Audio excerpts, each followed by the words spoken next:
Die aand wat dit gebeur het, die hospitaal het ons gebel, 1:30. Toe het hulle gebel en gesê, Daniel het ingekom en hy's bewusteloos. Toe het ons klaargemaak en hulle het ons sê, dis in die Glenwood Hospitaal in Benoni. Toe het ons Daniel se pa gebel, dat Daniel se pa toe gery, ons het Daniel se pa opgetel en ons het soon toe gegaan, en hulle wou nie dadelik gehad het, ons moes ingaan nie, ons het buite gestaan en wag, en toe kom daar 'n pastoor wat vir ons gebid het. Toe het hulle vir ons gebid, en toe het ons ingegaan na Daniel toe, toe het ons nou gesien hoe Daniel lyk, hy was dadelik op die life support masjiene gewees, en die polisie was daar, hulle het 'n verklaring gemaak, Sampie was daar, Soutie was daar, Charlene was daar, Sampie se vrou was daar. Die ding wat ek dadelik opgemerk het, is dat Sampie se vuiste vol bloed was. En ek het vir Sampie gevra wat het gebeur. Toe sê hulle nee, 'n ou het Daniel geslaan. Wat se ou? Toe sê hulle ken hom nie. Toe gee hulle ons 'n naam van Billy Forrie. En toe gaan ons op Facebook en toe kry ons vir Billy Forrie op Facebook, toe bel ek hom. En toe ek die foto wys vir Charlene, toe sê sy nee, dis nie die ou gewees nie. Dis 'n ander ou. En toe het ons deur Billy se Facebook gegaan, toe sien ons vir Gideon. Toe sê sy dis die ou gewees wat Daniel blykbaar geslaan, geskop en verwrig het. En toe ek met Sampie praat, het Sampie vir my gesê die ou het Daniel verwrig. En toe het ons nou daar gesit en wag, en Daniel is toe 4 uur die oggend, toe sê hulle het hom nie deurgevlieg nie, hulle het hom want hy was nou kritiek. Hulle het hom deurgery met 'n spesiale ambulans wat hom deurgevat het na Glenwood toe in Benoni. En dit is toe waar dit was. Sampie is my beste vriend Mike se boetie, se seun. Ek het die naam geherken toe ek hom vra, wie's jy? Toe sê my Sampie in. Okay. Ek het jou al iewers gesien. Die volgende dag toe bel ek vir Mike, toe sê ek vir hom, wie Sampie in? Hy sê, dis my boetie se kind. Ek sê, hy het my kind doodgemaak. Hy sê, wat? Ek sê, ja, Sampie het Daniel doodgemaak. Vir my van die begin van die hospitaal af, toe hy net opgeneem is, by die eerste hospitaal. Vir my het was op pad soen toe, het ek gedink, hy was net in 'n gewone bekleiering. Niks ernstigs nie, dit was vir my net, gaan dalk kom, sy neus is dalk gebreek, hy het 'n blou oog, of so iets. Vir my om daarin te gestap het, en om so te sien lê, hy het of my gesê, Charlene, hulle is daar, en weet, ek het niks in my kop het. Ek het net volgens, ek wil nie met hulle praat, ek wil my kind sien, en ek het ingegaan, en hy het al geleen, en ek het met hom gepraat, en volgens sê, het kan hy my hoor, en daar was geen reaksie nie, en ek het toen net aanhou gepraat, en toe die nurse gekom, en sy het, die polisie het gesê, hulle gaan nie dadelik 'n statement vat nie, hulle gaan terugkom, en die nurse het iemand gebel in die polisie, en toe die persoon hulle teruggestuur, om 'n verklaring te kom vat. Wat gebeur het, is die polisie was daar tussen hulle weg. Toe sê hulle gaan nou vir Daniel vat vir 'n breinscan. Toe het hulle Daniel gevat vir 'n breinscan. Toe die nurse my gevra, wie's jy? Toe sê ek is Daniel se stiefpap. Toe skud sy haar kop vir my. En nie lank daarna nie, toe die polisie daar om jy uit die uit te doen. En toe die pastoor of die kapelaan van die hospitaal daar gekom, het gebid en sy goed gedoen, en toe dit 4 uur, toe sy in die ambulans gelaai, toe sy na Glenwood toe. En daarna by die ander hospitaal, toe ons daar aangekom het, toe ons instap, toe die dokter vir ons die scans gewys, en vir ons gesê, ja, dit, die kanse van die brein, as dit beskadig het hy kans nog gehad om reg te kom. Maar omdat die stam dood is dit baie min dat hy sal regkom. Terwyl sy by Daniel was in ICU, ek en Daniel se pa buite gestaan, toe kom daar 'n vrou van die organe. Toe vra sy, gaan ons Daniel se organe skenk? Dog ek maar, hoekom so vroeg? Jy weet, hoekom vra julle dit so vroeg vir my? En toe sy weg, en toe ek, want daar's 'n wit bord wat voor die venster staan, en op die breinding het gestaan, brain dead. Toe kom die dokter Geras, toe sê hy vir my, you better pray for your God to bring him back. En Toe toe sê wys, hy ook, as hy terugkom, sal hy soos 'n vegetable wees. en toe wys hy vir ons op die komputer, toe verduidelik hy nou vir ons van die brein, om te wys dat die stam nou dood is, en hulle gaan nou toetse doen, toe het hulle al Daniel se hare afgeskeer, toe lyk dit so skopspelde wat in sy kop is, om te kyk of daar enige Breinaktiwiteit. breinaktiwiteit daar is. Dink Daniel het gelees so vir 1 dag met die goed daarin. Dit was die Vrydag, hulle het ingesit en die Saterdag, toe het hulle dit uitgehaal, toe kom, want Dr. Geraas het gesê, ons sien julle Maandag, sal ek julle sien. Ons het nie huis toe gekom van die Donderdag, ons het daar geslaap, ons het in die kar geslaap, tande geborsel by die hospitaal, ons het maar afgevee met 'n wasslaap, Ons het geëet van die kantien. ons het van die kantien af geëet, ons het glad nie huis toe gekom nie, en ek en sy het nog die Sondag, het ons nog daar gesit, en toe sien as hier kom Dr. Geraas in, dog ek, okay, jy het gesê, jy sien ons Maandag, toe sê, ons moet saam met hom kom, dit is O11, wat is dit?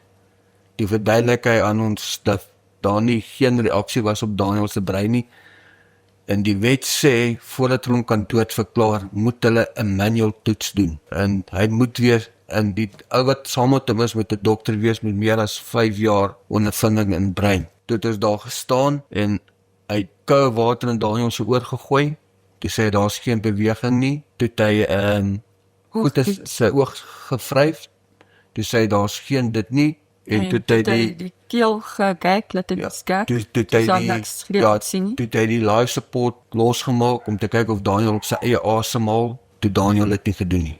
En toe kom die vrou van die organe daar, toe praat sy met ons, en sê, dit is nou wat die proses gaan wees, wil ons dit doen, kan het, en dis toe wat ek nou klaar alles Maar verwys. terwyl die dokter besig was om ons te verduidelik van die scans en die goeder, toe sê hy vir my, ja, dat ons moet saam met hom stap, want hy wil hê, ons moet iets sien, en hy wil hê, ek moet foto's neem. Toe ons daar kom, toe wys hy vir ons Daniel se nek, toe sê hy, Dani is verweg, en hy wil hê, ek moet foto's neem van sy nek, sodat ons gaan dit nodig hê in die hof. En dis toe ons die foto's geneem het. Anders sou ek nooit eers daaraan gedink het om foto's te neem van Dani nie, in die hospitaal nie. So, volgens hom, van die begin af, was Daniel verweg. Vir my, met Daniel se dood, is dit as ek sien hoe al sy vriende vooruit gaan. Hulle almal het, want hulle het nou al kinders, hulle is getroud.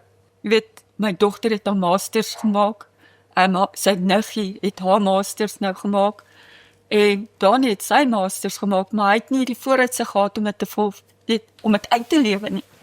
En hy het hy het dit April maand gemaak, sy masters, hy het sy toekenning gekry, en Julie is sy oorlede. Hy het nog nie eers tyd gehad om daai gedeelte van sy lewe te geniet nie. Dit was so net daar en dan klaar doodgemaak, weet.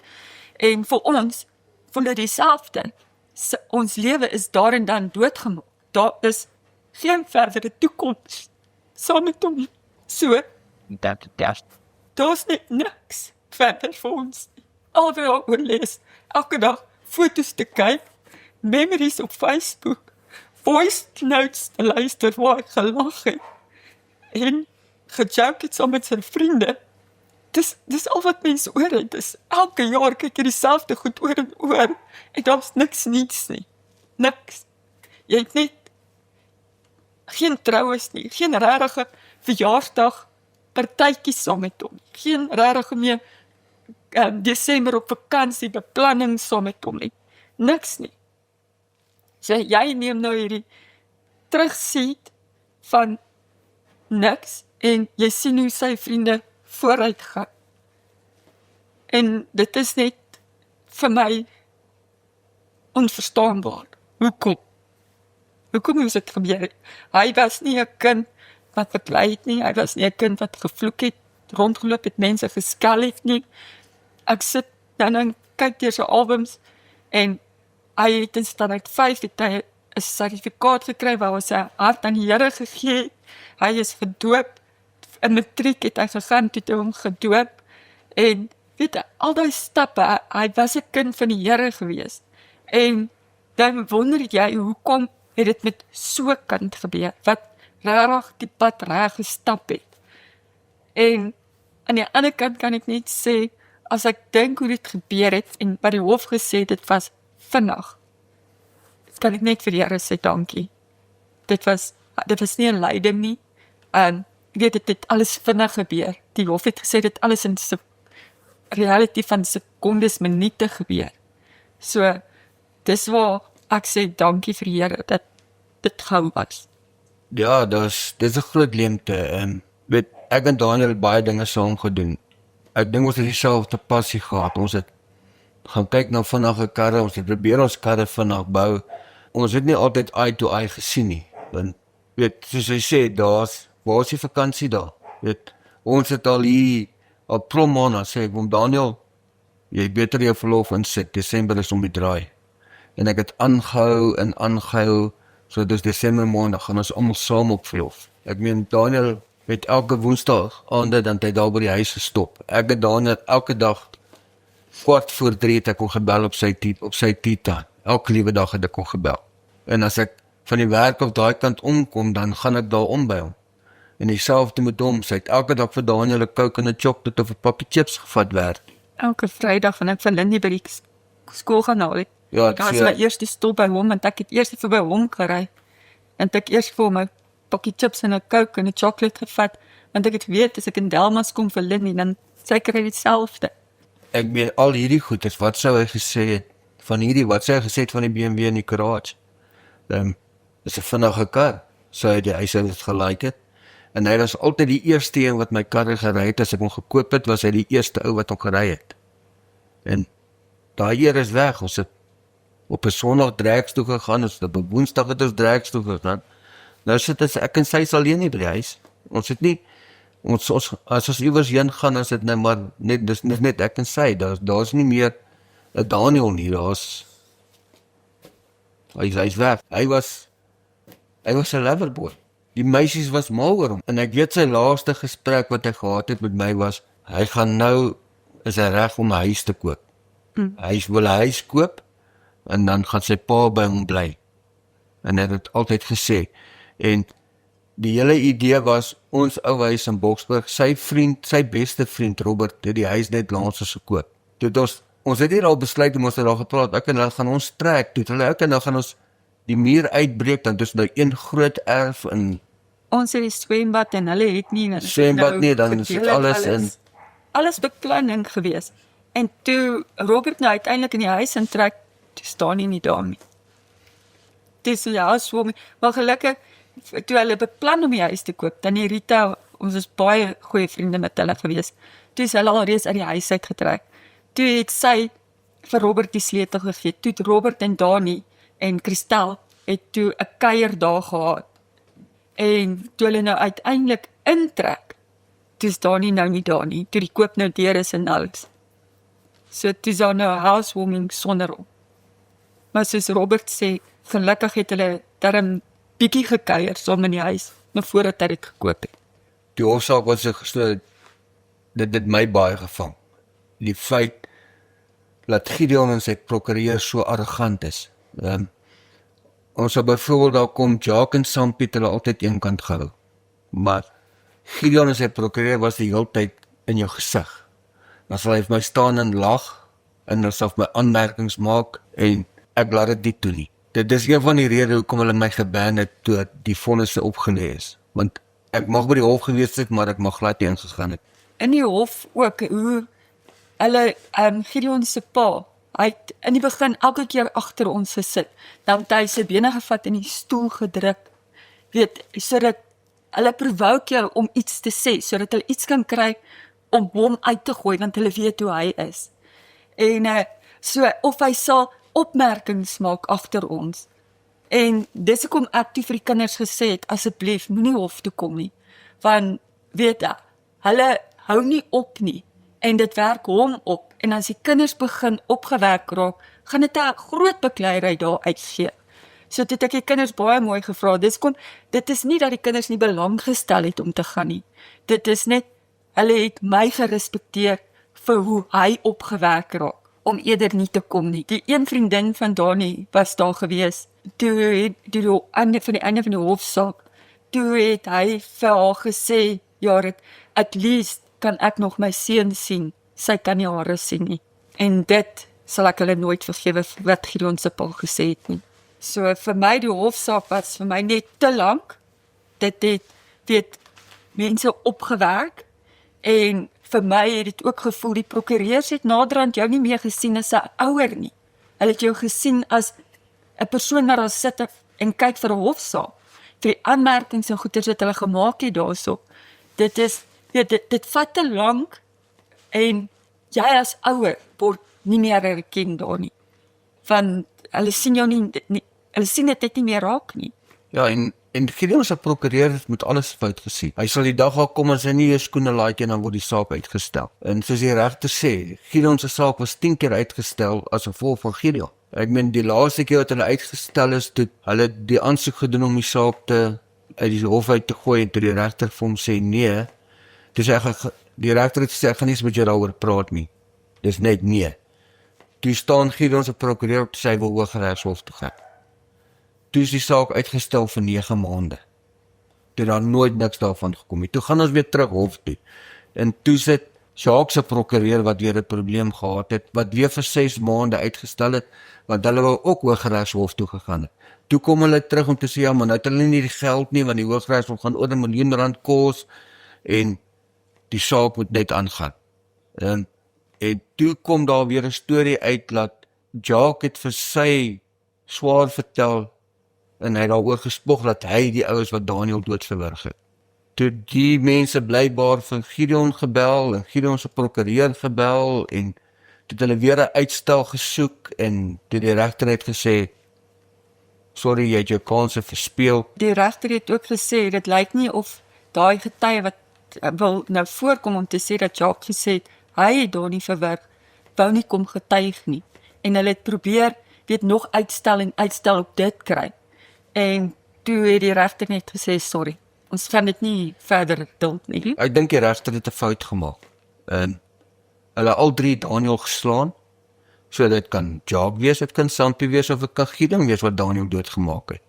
En ek voel hulle al 3 moes dieselfde vonnis gekry het as Gideon. Ek meen die deler is net so goed soos die steler. Hulle het nie nodig gehad om Daniel te skop nie, hulle het nie nodig gehad om Daniel te slaan nie. En dis presies wat die getuie gesê het, hy het eventually ook Daniel gaan lê en vir hulle gesê, hulle moet nou ophou, anders te gaan ek julle slaan. So, om te sê, Sampie en Jacques het Daniel net aangeraak. Ek dink hy het 'n fout gemaak. Ek meen, dit is common sense. As 3 ouens een nou slaan, wat hou Daniel doodgemaak. Sampie het ook erken in die hof dat hy Daniel om die lyf gegryp het. Het hy Daniel oor die lyf gegryp of het hy hom in die nek gegryp? Niemand weet. As ons besluit ons gaan nou 'n ou slaan en die slaan hom dood, ek het hom nie doodgemaak nie. Hy het hom nie doodgemaak en nou het hom doodgemaak. Hoop en bid ons dat die 29ste Mei gaan ons kry wat ons graag wil hê. Ek wil hê hulle moet vir die res van hulle lewe in die tronk gaan sit. Ons ry na 'n graf toe. Dit waartoe ons gaan. Op 'n verjaarsdag, op 'n Kersdag ry ons na 'n graf toe. Op 'n Sondag sit ons daar by 'n graf.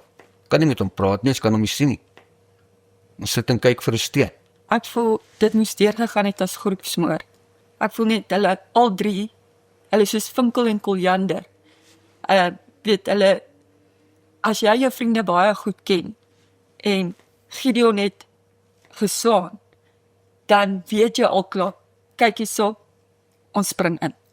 Daar's nie eers, jy hoef nie eers te wonder, is Gideon verkeerd, is hy nie verkeerd nie. Dit is Vinkel en Koljander, hulle doen alles dieselfde, spring in en doen. En dan moet hulle gaan sit in die tronk saam met dit. As hulle kan saam staan om iemand aan te ran, moet hulle saam staan in die tronk ook. Dis hoe ek daaroor voel. Ek meen, soos Gideon gesê het, sy lewe was bedreig. Toe vra die regter vir hom, hoeveel weeg jy? 135 kilogram. Hoeveel het Daniel geweeg? 80 kilogram. So hoe kan jy bedreig gewees het oor jou lewe? Ek meen is hoe Daniel sy lewe bedreig. Jy het hom geslaan. Hoekom het jy hom weer geslaan? Hoekom het jy hom op die grond gegooi? Ja, en hoekom het hulle nie gestop en vir hom gevra, toe hulle gesien het, van getuies het gesê, Donnie het opgekrimp soos 'n veter. En toe sê die bouncer, hy het oorgegee, maar hy het aangehou skop. Hoekom hou jy aan skop aan iemand wat oorgegee het?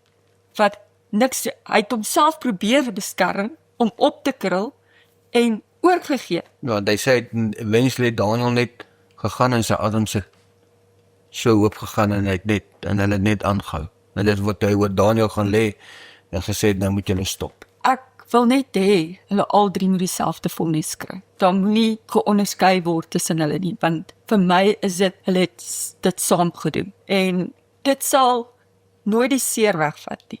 Dit sal nooit die verlange na my kind wegvat nie. Maar dit is iets om te kan terugkyk en sê, at least is hulle nie tronk vir die regte vonnis.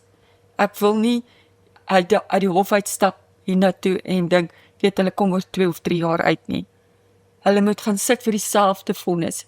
Dan sal ek gelukkig voel. Ek is eintlik bly dat die saak geappeleer. Ek persoonlik, ek is baie bly. Even Basil het dus gesê, die regter het 'n fout gemaak. Hy het 'n fout gemaak om hulle skuldig te bevind op aanranding. Want as hulle nie nou al geappeleer het, nie sal hulle by die huis wees. Hulle sou net 9 maande in die tronk gesit. So hulle daar 9 maande het hulle verruil, waarskynlik vir 15 of 20 jaar. Wat ek graag wil hê, die howe en skole moet meer op toespits, is boelie. Veral in skole, want dis waar dit begin. As die skole begin kinders vasvat, dat die ryk ouers nie hulle kinders se sondes kan wegkoop by skole nie, om nie geskort te word nie. Dan dink ek sal boelie meer vasgevat word in die skole. Sal kinders meer leer. En daai kinders moet van kleins af na sielkundige toe gaan om vas te stel, hoekom boelie daai kinders, sodat daai probleem opgelos kan word, voordat hulle groter is, uit die huis uit is, en net aanhou ander mense aanval vir onnodige redes, omrede hulle opgehoopte frustrasie het van hulle kinderjare, wat nie vasgevat was nie.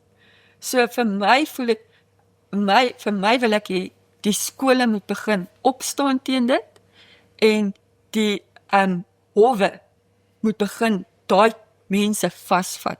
Want as dit nie nou vasgevat word nie, dit gaan net erger en erger word. Hoeveel mense gaan dan nog doodgaan as gevolg van mense wat se frustrasies dat nie meer gedeel is nie. Boelie begin in die huis, nie by die skool nie. As jy 'n klein seentjie het en hy slaan iemand, sal die pa dit aan jou en sê, jy het nou mooi gedoen. Slaan hom. En dis wat gebeur wanneer hulle skool toe gaan, want hy weet as ek hom slaan, gaan my pa my part vat. Ek sal Daniel altyd herinner as die vriendelike ou. Daniel ongeag, hy het altyd ingekom, altyd my hand geskit. Hy het altyd die hand geskit. Hy was altyd vriendelik. Hy het altyd bos uitgelag. Dit is hoe ek Daniel sal onthou, hy was 'n eerlike kind. En as Daniel kwaad geword het vir jou, het hy niks gesê, het hy sy kar geklim en uitgery. Hy het nie argument gesoek nie. As hy ongelukkig was in die kar geklink, en hy het nie gelike wat jy gesê het, net as hy kar geklim en uitgery. Daniel was 'n vriendelike, sagte mens, dis wat Daniel was. En dit is hoe al sy vriende hom geken het. Hy was die peacemaker gewees tussen almal. Dis die tipe kind wat hy is. Hy was, soos Lindy altyd sê, hy was my poliesieltjie. Hy was my poliesieltjie. Ek het vir hom opgestaan, maak nie saak wat nie. Hy het 10:00 aan het in my gebel vir vra oor kerkgoeders, as hy 'n diens bygewoon het en hy het iets nie verstaan nie. Daai herinneringe van, weet hy, daai aandag soek, vra, belangstelling, weet, dit is, hy het nooit omgedraai weggeloop as hy nie seker was, jy was gelukkig op die einde van die dag nie. En hy sou teruggekom het, al was soos Andrie sê, hy kwaad, hy het uitgeloop, as hy by die huis kom, dan sal hy my bel en sê, maar ek het uitgeloop, want ek wou nie 'n argument gehoord het nie. En dit is net moeilik sonder hom vir my.